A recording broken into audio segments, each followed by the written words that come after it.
Bismillahirrahmanirrahim.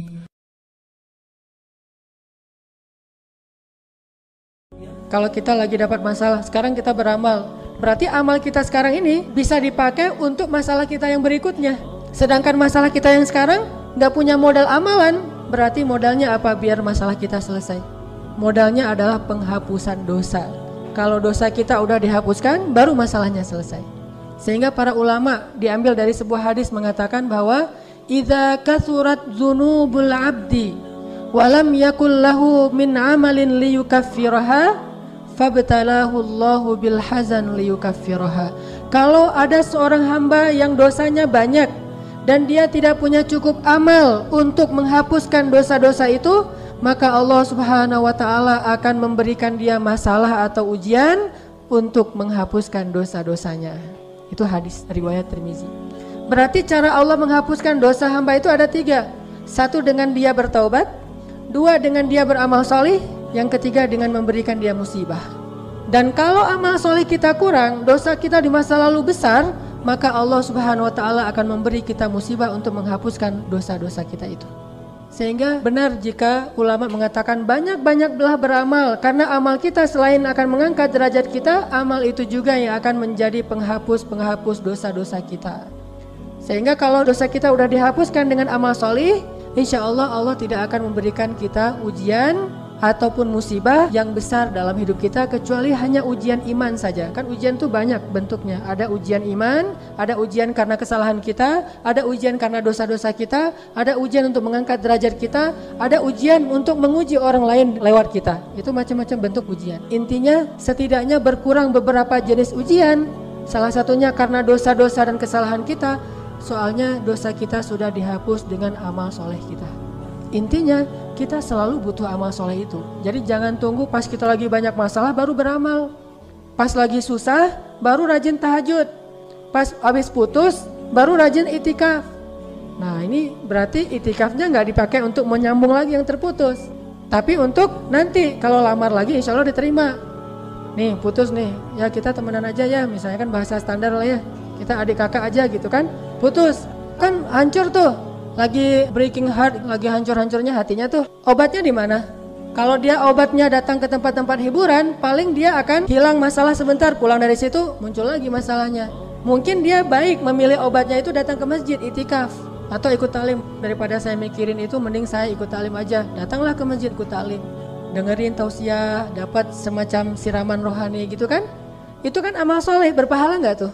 Berpahala, tetapi amal soleh yang dia lakukan itu bukan untuk menyelesaikan masalah dia yang sekarang, tapi masalah dia yang akan datang.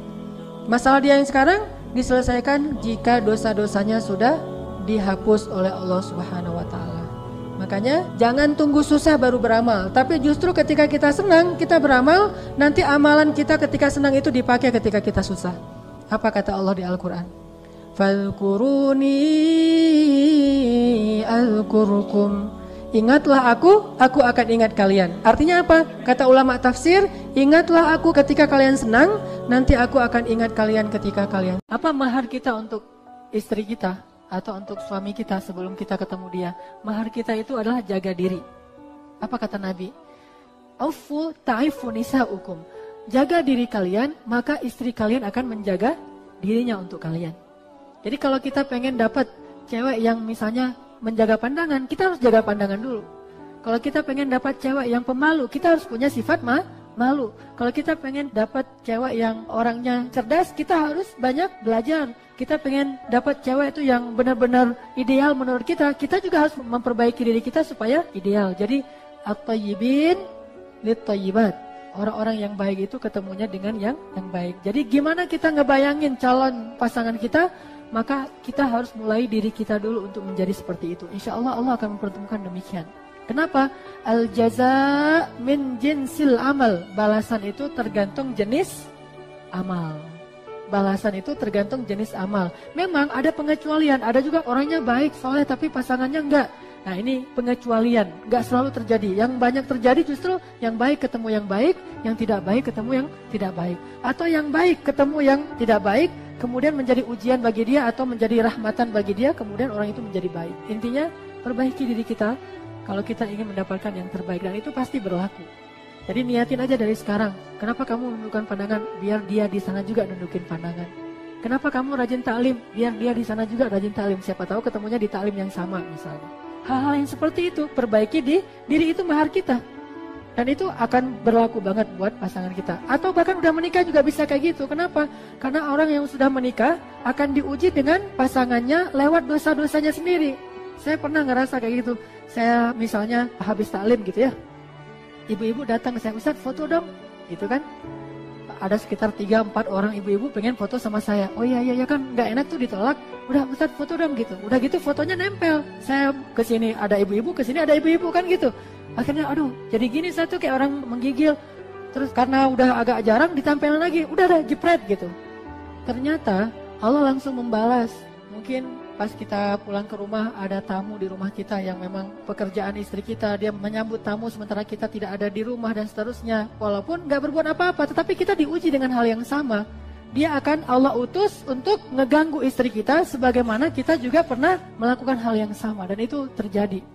Saya ngerasain banget. Dan bukan karena kesalahan istri saya juga, memang ada yang sengaja datang. Kadang-kadang ada SMS nyasar, ditelepon berkali-kali atau apalah. Mungkin karena saya beberapa kali ngebalas SMS, curhat atau konsultasi tengah malam. Jam 12 malam, Ustadz boleh tanya? Jam 12 malam. Ini Ustadz saya ada masalah segala macam. Saya baca panjang, di scroll aja gak selesai-selesai tuh curhatnya. Udah gitu dibalas, balasnya diladenin terus jadi panjang, larut gitu. Gak ada niat apa-apa tapi jadi larut. Ternyata nanti ada aja yang ganggu istri atau gimana aja, pokoknya ada aja yang kayak gitu-gituan. Bisa jadi dari luar, bisa jadi macam-macam lah kasusnya. Intinya itu berlaku.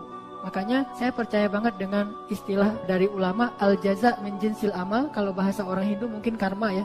Tapi kalau kita gak nyebutnya karma, tapi al-jaza min jinsil amal, balasan itu tergantung jenis amal.